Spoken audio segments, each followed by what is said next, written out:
have a login on SQL, that's a problem. If a table has an incorrect structure as compared to the dictionary, well, that's a problem. You're not going to be able to upgrade that. Okay?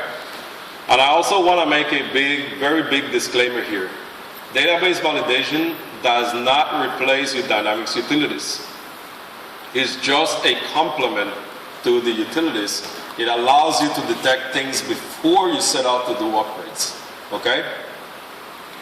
So I'm just going to close this for a second.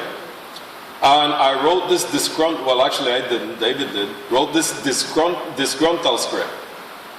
Okay, if you can imagine what a disgruntled script does, it goes and damages things out of the blue, right? So I'm going to execute this quickly. And I'm going to go against my 9GP 2013 thing, run it, boom. It created all sort of problems. And just so you know, you initially saw the window when I opened it. It was fairly clean, right? So now I launch database validation. And it says, oh, you have a lot of problems, buddy, right? You have a lesson user one that supposedly was assigned to any of these companies, but it doesn't exist anymore. You have a lesson user two that doesn't exist. SA, well, that is there, that's good. Okay? And now you also have these test users that don't exist. Oh, but wait. I went through the company master and I saw you have a test database that was created at some point in time and it's no longer there. Okay? So the first thing that is recommended, and keep in mind what you're seeing here is a beta version of database validation. It's not entirely ready for showtime. So if something happens, blame David, don't blame me. Okay? The first thing you must do is process. It also detected that I have account framework errors. So probably you restored a company from a previous implementation and into a new environment, and it detected that you have problems with your account framework. So we're going to continue for now. And processing, what it does, it goes and collects all information from your dictionary and your SQL Server and brings it into this one window. So it says, you have these product IDs, you have these tables have X number of records, or may not have any records at all, and it kind of looks between your SQL Server database and your dictionary and go through and looking at all the universe of resources from a table perspective. But remember, we had issues with this company that doesn't exist. So here in Fixed Utilities, you can actually go and say remove references to products which are not installed, or remove references to company databases which are not installed. If I hit process here, is it okay? Then that clears any problem I might have had at that point with things lingering in the DU setup files, the DU 0020, 30, 10, etc., and clears those invalid references out. But now I still have problems with users and this test company here. So I can go and say fix users. Okay? And the fix users and databases window, what it does is it allows me now to basically deal with those inconsistencies.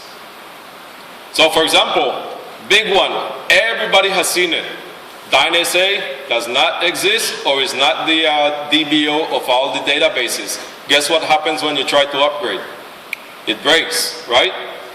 So one of the things is, if it detects that DynSA is not available, it allows me to create the DynSA with a password by default.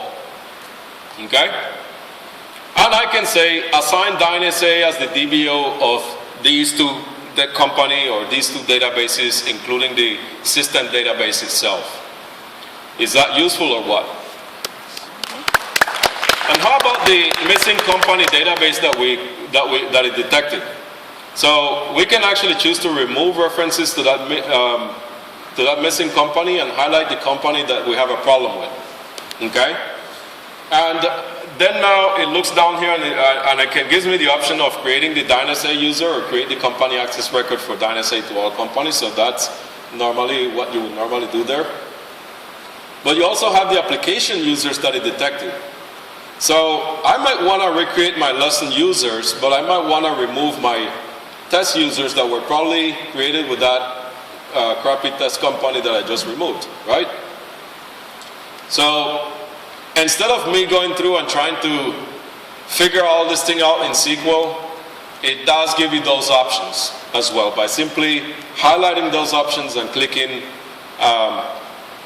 any one of the panes where I want to move those logins. And better yet, it allows me to assign a user password by default to those users. Okay? So here's another thing for you. You guys have migrated companies from one server to another. And it only so happens that the one thing you forgot to do throughout the entire process is capture the logins from the old server. You formatted that server, now you don't have users to create on one side. Well, this is exactly what this was also designed for. So if you're migrating companies from one server to another and you want the users recreated, database validation will do it for you with that option. Okay? And now I can also assign a default password to those users.